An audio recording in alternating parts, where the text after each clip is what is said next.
Hi guys, I'm going to be doing some eyelining. Eyelining is a little tricky when you're blind like I am, so I can do lower liner, no problem for myself, but upper liner gets a little difficult. I tend not to do really extended wings or anything like that for myself just because, again, I'm blind. I also have this lovely droop right here. When you have a more droopy lid, trying to do a winged liner gets in the way because as it starts coming up here, it hits this droop and it'll do this little whoop whoop thing. That's not a good look. So I tend to do just like a baby wing on myself, or more smudgy because I'm blind and it's harder to see for precision. My clients, it's based on their eye shape and their, you know, what style they're going for. So I'm already pre-prepped. I already have my foundation and contouring. I already did some nice eyeshadow, just a basic eyeshadow. And so now I'm going to go and talk about contouring, or I'm sorry, eyelining. We already did the contour class. So we're going to do some under eye eyelining. And with my eyes, they're a little smaller, so I have the light on my shadow to help my eyes look bigger. I'm going to do a light inner waterline and a dark outer waterline. On my lower waterlines, I always use powder. Gels and pencils and liquids, they always tend to like come off because of the moisture down there. But powder, it adheres to that moisture and it'll stay all day. And you're literally going to have to scrub it off later. So I'm just going to take an angled liner brush and set powder on the inner waterline right here. And see, that's going to help catch some light, make my eye look a little bigger.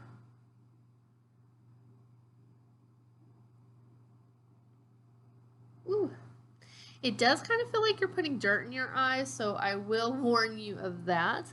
And then my outer, I'm going to set a darker color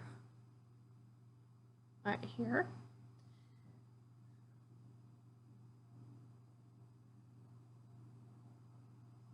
I like this eyelining pattern for myself. It gives me like a kind of smoky kind of cat underliner eye.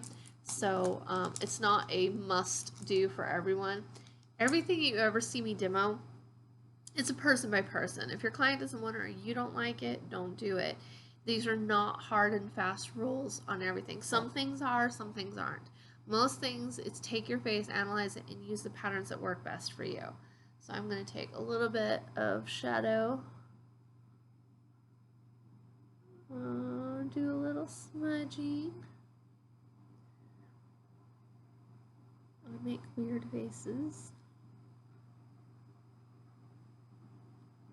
Apparently that flattens out my lower lid for blending purposes. Okay.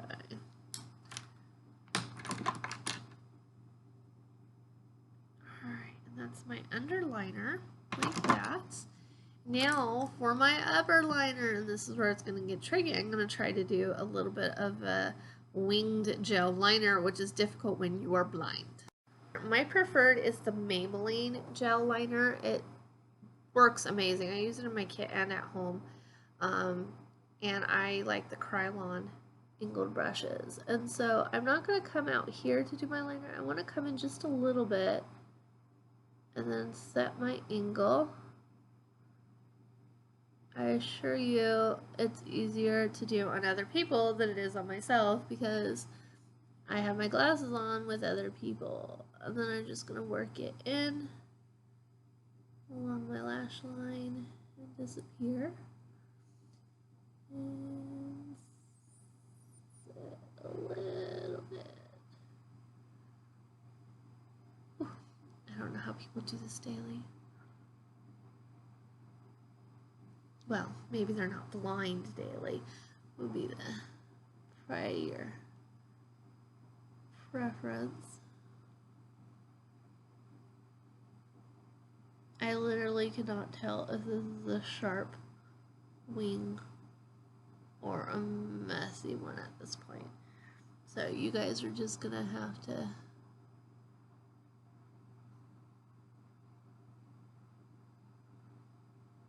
believe me that I know how to do eyeliner.